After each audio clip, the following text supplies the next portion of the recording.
morning. I'm glad to be here on Capitol Hill, my first ever lobbying trip to Washington, D.C. in support of the Humane Society of the United States and my announcement to support the animal fighting Spectator Prohibition Act. I deeply regret my previous involvement in dogfighting. I'm sorry for what I did to the animals. During my time in prison, I told myself that I wanted to be a part of the solution and not the problem. I've been speaking to kids and urging them to be responsible and to be good to animals. And today, I'm here to send a similar message, to help address the problem and break the cycle of teaching these kids not to get mixed up in this crime. Dogfighting is inhumane, it's illegal, it's a federal felony, and it's a felony in every state now. Since my case came to light, the Humane Society of the United States has worked to upgrade the laws in 35 states. It's still happening in communities across the country, but we have an opportunity to create a meaningful change. These laws are not just to punish people, but to prevent people from getting involved in the first place. That's why education is very important about this subject. I did not get involved for the money, and money is not a big part of it, but for some people it is. If you take away the profits, then you can eliminate dogfighting within itself. As Wayne said, this bill has two parts, making it a crime for an adult to bring a child to a fight and making it a crime to be a spectator at the event. I hope the representatives and senators will lead this message today, and they will join our support in this legislation. Please join with me today and help us reach out to these kids before they go down the wrong path. Thank you.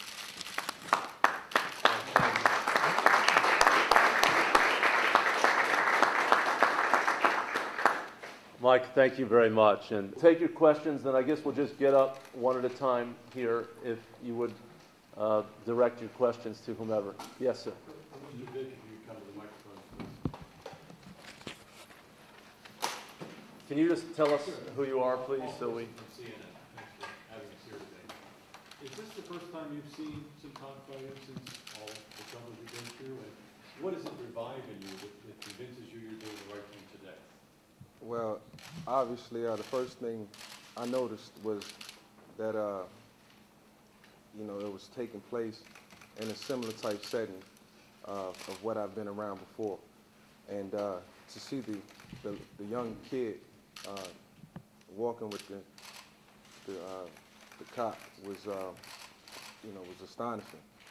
And that's the reason, I've been proactive in working with the Humane Society and trying to bring awareness to animal cruelty as a whole, because this is what our kids are being taught, and it's inhumane and it's pointless, and that child can be doing so much more with his life instead of walking around with the cock in his hand waiting to fight it, or even if he's involved, if he's not involved, just him being there, his presence speaks volume as far as what goes on when people's heads are turned.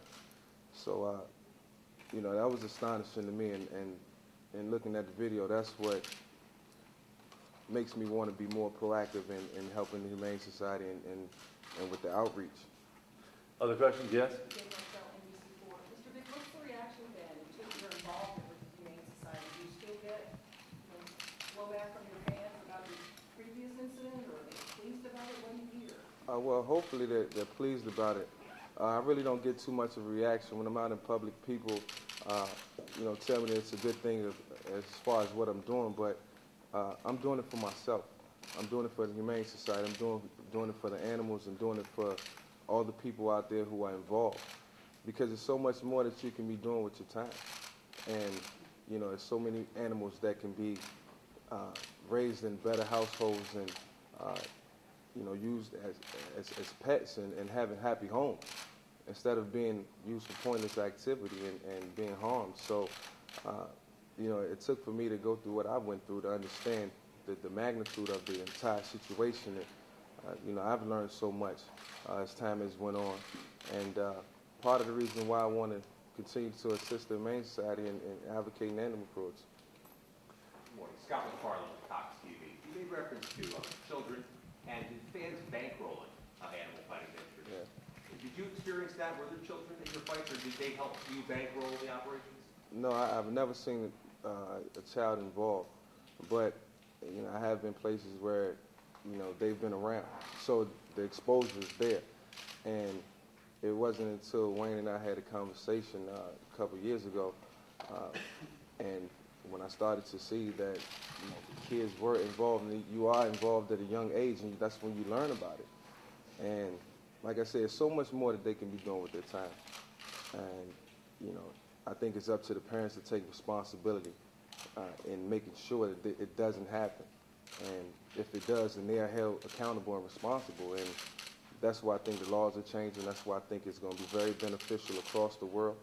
And, you know, I think it's time to make that change. Let's, Here, please.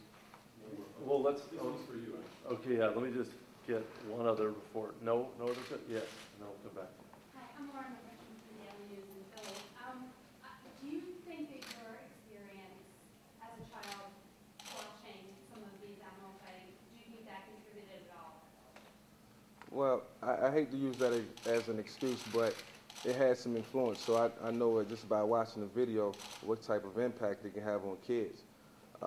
If you have idle time, if there's such and such, you know, nothing to do within your neighborhood or your community, and you don't have, you know, community leaders who can deter you in a different direction, then of course you can fall into that trap.